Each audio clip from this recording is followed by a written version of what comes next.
Gente, do barulho violento ao silêncio total, Bolsonaro incendiou as ruas, mas desapareceu depois da eleição. Esse é o tema do documentário As Vozes de Bolsonaro, um retrato da campanha e do futuro do bolsonarismo, produzido por Move, a produtora de vídeos do UOL, e o UOL Notícias. Os apoiadores do presidente, que perdeu a disputa pela reeleição, seguem mobilizados propagando o bolsonarismo, mesmo que com o líder praticamente em silêncio desde o fim do segundo turno. Vamos ver um trecho desse documentário. Suas não são vermelhas, mas verde e amarelo! Cambada de ladrão, lugar de Lula na cadeia!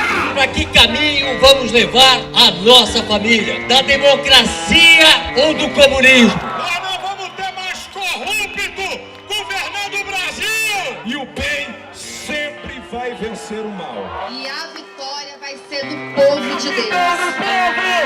Jair Messias Bolsonaro!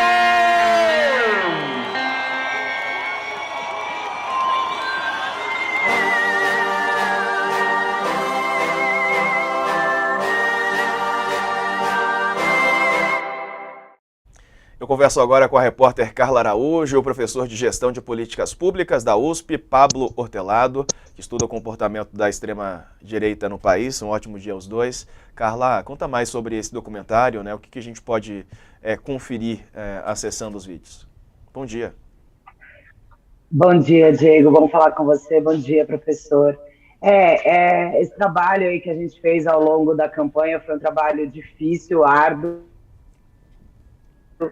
no governo Bolsonaro. Imprensa, em geral, a gente já tem uma série de dificuldades, mas no governo Bolsonaro a gente teve ainda mais. Mas a gente mostra aí um pouquinho, Diego, o interessante desse documentário é que, por exemplo, o próprio Bolsonaro em si, apesar de chamar As Vozes do Bolsonaro, né, o Bolsonaro não fala nesse documentário, porque os apoiadores dele repetem com muita ênfase exatamente o discurso dele.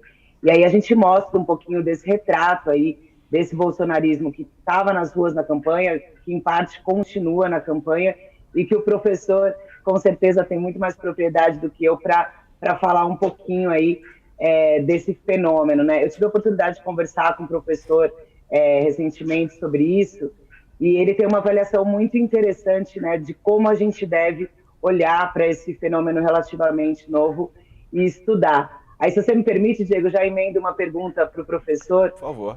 Professor, eu queria que você falasse um pouquinho a sua visão sobre esse fenômeno, se já dá para a gente, de alguma forma, avaliar essa dimensão e se ele se encerra com a derrota do Bolsonaro ou se, na sua avaliação, ele ainda tende a continuar com força e como é que a gente tem que tratar isso como sociedade, né, num país tão dividido, com uma eleição aí tão apertada. Bom dia, professor. Acho que está mutado, professor. O mic está desligado. Vocês me escutam? Agora sim, bom dia.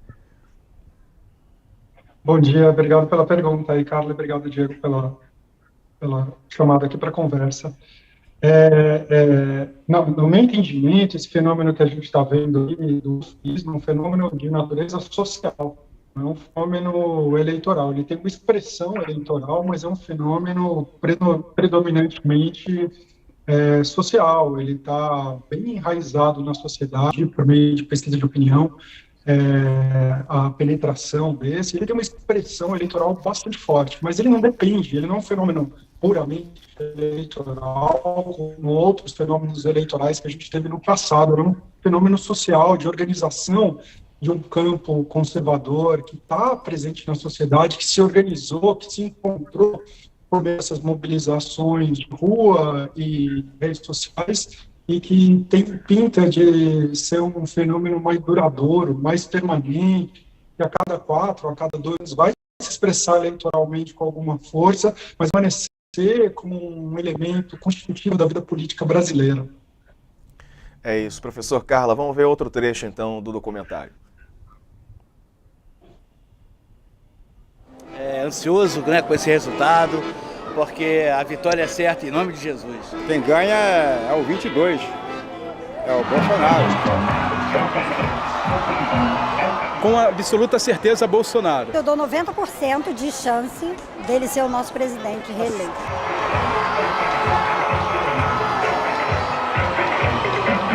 As urnas eletrônicas são usadas no país há mais de 26 anos e, apesar da desconfiança plantada por Bolsonaro, nunca houve prova de fraude e nenhuma evidência de manipulação, mesmo com a realização de diversas auditorias. Olha, se fosse em termos de realidade, eu ia botar 90% para o nosso presidente já governante. Agora, em resultado de urna, meu filho, eu não posso nem mensurar. O Bolsonaro, aliás, foi eleito deputado por diversos mandatos com os votos nas urnas eletrônicas e ganhou em 2018 para a presidência com o mesmo sistema eleitoral. Nenhum país de primeiro mundo usa essa porcaria. Carla, como é que foi essa experiência de mergulhar na campanha de Jair Bolsonaro, né? A tentativa dele de se reeleger e conviver com essas pessoas tão de perto, né? Então, Diego, a gente fez aí uma contabilidade, né, do número de entrevistas, mas a gente não fez, de fato, a contabilidade geral das tentativas de entrevista, né? E eu acho, assim, na minha contagem pessoal, digamos assim, que com certeza eu levei bem mais não do que sim. Tinha lugares que era, por exemplo, muito difícil, não dava para usar crachá do UOL, não tinha como identificar ali, porque tinha risco. Até é legal a gente destacar que foi uma equipe enorme, né, que participou desse projeto, muita gente que eu agradeço muito aí o trabalho, e teve aí o Felipe Pereira, o colega do UOL, por exemplo, que fez também algumas viagens que estão aí no documentário, e que ele sofreu até agressões, né, ele teve episódios de agressões ali no Rio de Janeiro, já depois da derrota do presidente, uma coisa que era uma preocupação nossa mesmo em relação a esse risco, mas também, por outro lado, Diego, a gente quebra um pouco o estigma, porque eu consegui conversar com muita gente legal, assim, né? Tinham personagens muito interessantes, assim. No dia da eleição, conversei com um casal de idosos muito simpáticos, que estavam com toda a família ali votando, e a gente conseguia até tirar alguns preconceitos, porque é isso, né? O professor, mesmo na entrevista que eu conversei com ele fala da gente tirar um pouco, ter um pouquinho mais de empatia para entender esse fenômeno, porque todo mundo tem um pai, uma mãe, uma tia, um amigo que votou no Bolsonaro, que acredita no Bolsonaro e que defende as ideias dessa forma assim tão enfática, né? A gente está nesse país dividido, como eu falei antes, então eu acho assim, foi um desafio muito grande. Quando a gente começou, a gente não sabia o acesso que a gente ia ter, foi um acesso bem complicado. O Bolsonaro era candidato, presidente. A gente começava, assim, acho que o difícil era já desde largada, assim, a gente estava descobrindo a agenda do presidente, onde ele ia estar, o que ele ia fazer, uma coisa que parece simples, né, mas que demanda uma super energia, assim. Fora todo esse processo de viagem, que é uma coisa desgastante, que é a logística, por exemplo, o Bolsonaro tem a logística para ele de presidente, candidato, então ele pegava, às vezes, em cidades, ele fazia 3 viagens num dia, a gente não conseguia fazer 3 viagens, a gente estava de carro ali, enfim, foi todo um trabalho aí que o suporte de muita gente aí da produção, que eu agradeço demais, pessoas maravilhosas que eu conheci, que eu trabalhei, enfim.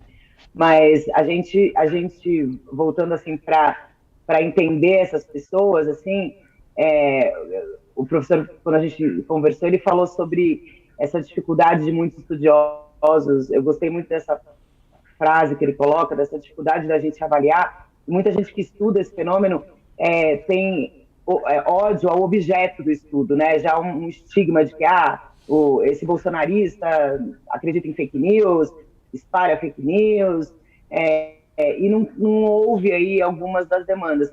E a gente teve nesse trabalho também aí a chance de ouvir um pouco uma parcela da sociedade, muitos deles repetindo fake news do presidente, repetindo discursos de ódio até, mas com outros ali, com pessoas comuns, com demandas comuns, que aí eu queria também ouvir o professor sobre isso, assim, de como a gente tem que ouvir essas vozes, né, de forma mais ampla, digamos assim. E aí, professor, é necessário ouvir, então, essas pessoas, como a Carla diz, entender exatamente qual que é a força, né, qual que é a motivação desse movimento? Pois é, eu acho, eu chamava, quando a Carla preparava o documentário, a gente conversou um pouquinho, né, eu chamei a atenção para ela que o fenômeno do bolsonarismo e outros fenômenos políticos de extrema-direita são objetos muito diferentes, né, em geral, movimentos sociais e grupos políticos, eles são estudados pelas ciências sociais e pela ciência política por simpatizantes, né? Então, a gente vai ver ecologistas, pessoas que defendem o meio ambiente, estudando o movimento ecologista, o movimento ambiental, pessoas que defendem o sem-teto, estudando o movimento sem-teto, e a extrema-direita é um dos poucos objetos de mobilização social que são estudados não por simpatizantes, mas por pessoas que têm uma certa hostilidade, um certo desgosto pelo objeto, né? Isso tem algumas implicações na maneira como a gente aprende esse objeto, né? Eles são movimentos que são estudados por pessoas que não gostam daquilo que estão estudando, que estão preocupadas, que até por boas razões, por bons motivos estão, mas isso tem impacto na maneira, né? A gente tem muita dificuldade de se conectar com o objeto para a gente entender as demandas, o que eles estão, da onde está surgindo esse fenômeno.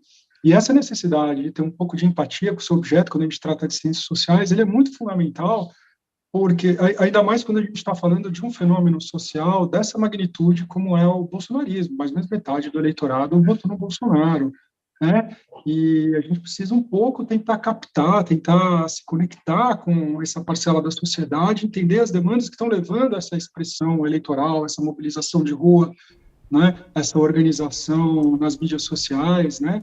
Então, um dos elementos, para mim, que parece bastante destacados quando a gente observa esse fenômeno, é que ele explora uma desconexão das elites culturais e das elites intelectuais, né? Então, nós estamos falando das universidades, das ONGs, dos professores, dos meios de comunicação, das artes, de uma maneira bem geral. Existe uma desconexão desse mundo, dessas elites intelectuais, da qual eu, enquanto professor universitário, faço parte, das pessoas comuns, né? Nós desenvolvemos valores progressistas que não foram inteiramente enraizados na população, e o Bolsonaro está explorando essa desconexão, esse descompasso, por organizar o povo, né? Digamos assim, as pessoas comuns, as pessoas que não fazem parte dessas elites, e organizar uma suspeição e até mesmo um antagonismo contra essas elites intelectuais, né, que são apresentadas como destruindo e ameaçando a família brasileira. Verdade. Vamos ver mais um trechinho do documentário? Uau, eu tô fora. Tá boa. Não, tô fora. Tá boa, tô cansado. Quer que eu responda o que eu acho do UOL e mostre também aqui as postagens do UOL? Portal UOL, Bolsonaro imita doentes de Covid. Vocês são da Globo ou não? Ah, tá, porque da Globo eu não dou entrevista não. UOL? É. UOL!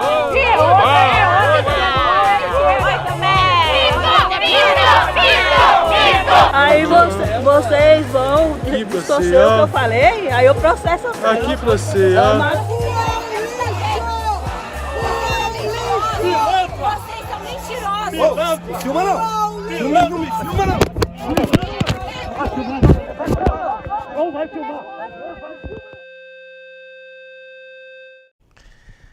Carla, não é fácil, né? Mas enfim, faz parte, e quero aproveitar aqui para você contar mais como acessar os vídeos, como assistir, como é que faz para encontrar o documentário. Bom, a gente tem aí na home principal do UOL um link aí mostrando, também tem a matéria que eu converso um pouco com o professor, e no YouTube, aí no canal Move, tem o vídeo na íntegra. Peço que assistam, compartilhem, mandem para a família, para todos. E aí eu faço de novo, Diego, questão de agradecer todo mundo aí da equipe, porque realmente foi um trabalho muito difícil e que mostrou que o UOL tem uma baita equipe aí, com muita gente competente e determinada a fazer um bom trabalho. Você faz parte dessa equipe também. Enfim, todo mundo aí, agradecer o Liel, Marcelinho também, os cinegrafistas que viajaram comigo e outros cinegrafistas que fizeram aí também parte do projeto. Foi bem legal. Hoje é um dia que a gente está aqui entre nós, da equipe que ralou muito, celebrando aí, porque é aquela coisa, nasceu, né? Tá aí, vamos lá. Parabéns pelo filho de vocês. Marcelinho está aqui do meu lado, Marcelo Ferraz está aqui comemorando junto contigo.